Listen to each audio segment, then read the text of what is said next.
All right, welcome back, Phillip Island. This is a fun track. A lot of good racing can be done here. This is going to be a good week. Watch out, there's probably going to be a lot of Aussies online. Couple of things to know about this track. If you haven't driven it before, cold tires are a thing here. The first few laps are not going to be your greatest laps. Your last few laps are going to really set the fast times. So don't get frustrated. It does take a little bit to get the tires warmed up, and when they get warmed up, boy, they get hot. The other thing to know about this track is 14 liters is going to get you to the end for sure. 13 liters might get you to the end because this track, you're going to find, depending on the split and depending who's in the lead and if they've got clean air, this track could be a 12 lap race. This track could be a 13 lap race. So watch out for that. 14 liters is going to play it safe. But if you want to be daring, 13 liters could get you to the end. So watch out for that. So we'll get into the setup here. Ride height 21 mils, not quite as low as it goes, but pretty darn low. Damper compression 21. There is there's not a lot of big hills. Well, there's one big hill here, but yeah, a lot of little slopes here and one big hill. So 21 just stiffens up the front end, helping keep some of that weight back on the rear. 54% brake bias for me. For you, it's something different, but it's probably going to be lower than what you are normally used to. Again, there are some slopes here you're braking on, and having that lower is going to keep the front end from locking up because it is very easy to do here, especially on cold tires. Spring rate slow as they go, front and back, 22 Newton meters. Camber, you know my channel, it's asymmetrical, 1.8 on the left, 2 on the right. Go with the 2 if you want to keep them symmetrical. Toe in 1.3. Toe in is down a little bit than my usual. Tire temps here again are a thing. They are getting into the hundreds. So turning that toe up is going to get them even hotter, and that might be an issue. If you find the car is not turning in too well, you could try turning that up, but I did not find that really to be an issue. Camber in the rear, 1.4 on the left, 1.5 on the right. You can see iRacing does not like that 1.5, but it will pass. 1.5 on both sides if you want to keep those symmetrical. And again, toe 0.2. Again, tire temps getting real hot, so 0.2 is just to give a little bit better braking without getting those tires smoking hot. Ride height 31 mils in the rear, a little bit higher than the front for sure, just to give a little bit more of a increased rake, just to give the car a little bit more rotation, because the ARB is 0. A lot of fast corners on this track, and very easy to lose the back end, so ARB is 0. Damper compression 5 clicks, so it's down just a little bit. Again, coming out of some of the very tight corners here, it is easy to spin up the tires, so that is just to allow a little bit more weight transfer to the rear so that it's not so spinny.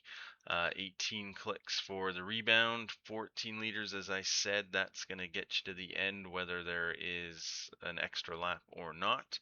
And gear stack very tall, no option there. this this is you are going to reach the rev limit very easily in the big straight. So yeah, there we go. We'll go into the track guide here. We're going to do a 140.4. Get rid of that, and the track is 41 degrees. I've seen it into the high 30s, so it might be a little bit more pace there to be had if it is a lower temp and 35% usage as usual. We'll do the slow-mo and then run it out at full speed. So coming into turn 1, fourth gear, you can see I'm almost at the rev limit. When you are drafting, you are going to be well at the rev limit much earlier. So not really a great marker here, just kind of as the track bends, just a little lift. Obviously, cold tires, there's a bigger lift, even a touch of brake on lap 1, and then just grazing the curb here. You don't want to get on it too aggressive. That is a bit disruptive. And picking up the throttle nice and early, just a little lift there. There'll probably be some of you who can even do this without lifting there, but that keeps it a little safe. Again, no great brake marker here. As the track starts to bend, just before that bend, just a bit of a lift, and then shifting down into third, just a touch of brakes, shifting down into second. Um, you can use this marker station as a bit of a guide, shifting down just before the marker or the marshal station, down into second. Do not come in here too hot, especially on cold tires. This is going to be very slick. If you come here wide, you are done.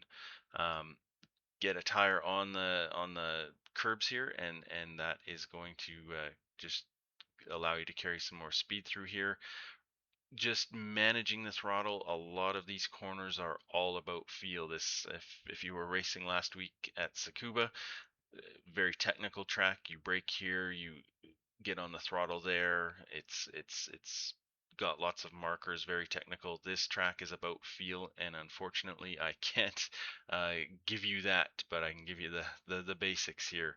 And then picking up the throttle nice and early. If you are out wide here, you lose the camber of the track, and in fact, it goes off camber, and you're just going to be into the grass, and it's going to be a bad day. So watch out for that. Picking up the throttle nice and early. If you are not on the throttle nice and early, you are going to lose a tremendous amount of time, because this is a big stretch of full throttle. Shifting up into third, use all of the curb on exit.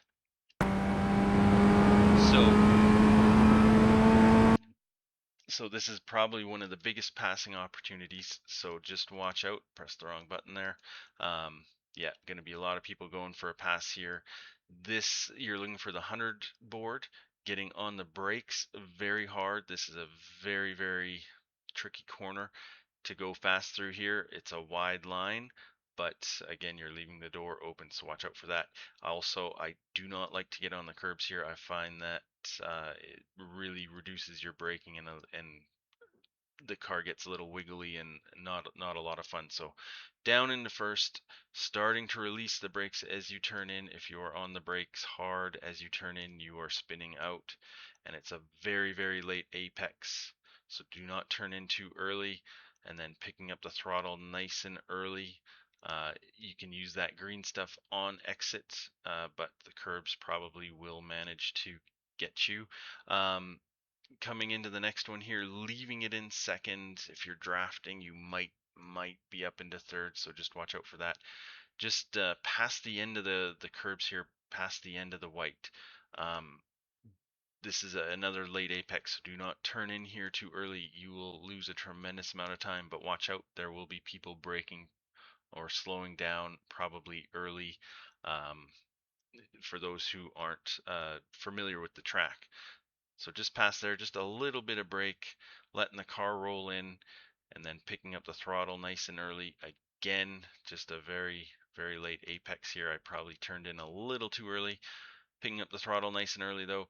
If you really turn in too early, if you mess this one up, you will lose a lot of time, and use all of that curb on exit. Just do not go over the curb. You will pick up that X, and then just straight lining it.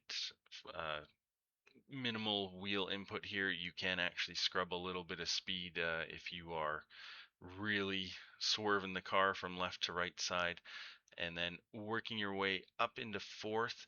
Now in a quali lap, you may want to leave this in third. If you're on the track on your own, you may want to leave this in third. It makes the next section a little easier if you are in third. However, if you're drafting, definitely fourth is going to get you some more speed. So getting the car out to the right hand side, turning in, a little bit of a lift, shifting down into third. Again, not a real great marker, but you can use this side road as a bit of a guide, and then just carrying some speed in, giving it a little bit of throttle. Um, you will find there are some people who are going to run it out really wide. I find that a little bit more problematic to set up for the next one because the next one is a bugger. Think Laguna, the corkscrew. So as you come over the ridge here, shifting down into second, yes, you could leave it in third. Again, but this makes the next corner very, very difficult if you leave it in third. So second, and as soon as you are over the crest of the ridge, right by this 50 board, on the brakes. Do not brake too late here. If you brake too late here, you are going to crash or spin out. Uh, Down into first, very hard on the brakes, and very important. The back end is very light right now. We're on a big hill, hard on the brakes. Release the brakes as you turn. If you are hard on the brakes and you turn that wheel, yeah, you're going to be looking the other way pretty quick. Get into the curb here.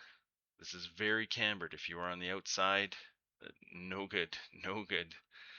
And picking up the throttle nice and early. Again, if you're not on the throttle nice and early, you are going to lose a tremendous amount of time. And the other important thing is you have to get the car turned in, get into this corner, into the curb, because you do not want to run the car out wide. You want to come out mid-track. If you are right up on the edge here, you are going to be compromised and you're going to have to lift. And if you lift, you are going to lose a tremendous amount of time. So come out mid-track and full throttle, and this is full throttle till turn one. So very important to get this last one right, especially on a quali lap. Do not mess this up. You will be compromised.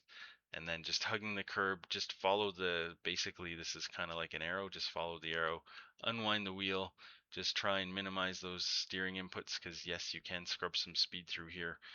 And then working your way over to the right hand side of the track, and basically you're looking for the end of the curbs to kind of turn in here, nice and gentle. Do not put a lot of input into here. It's not that you'll spin out necessarily, it's just you can scrub some speed. So watch that wheel input right up tight against the curbs, but don't get on them, they are disruptive. And unwinding the wheel, use all of the curbs here on exit. Watch out, this curb, this corner, the edge of the track here comes up on you pretty quick. You're carrying a lot of speed. It can catch you out, so don't be looking at your delta all of a sudden you're into the grass. And then it is a big run to the finish line and lots of draft. So don't give up. There is a place to be had. If you're right behind somebody, you may be able to take them here at the line. So that is a lap. That's 140.4. I think that should be pretty competitive. I'm not sure if this is one of my strongest tracks, but I sure do like this track. So I'll run this out at full speed. Good luck. We'll see you next time.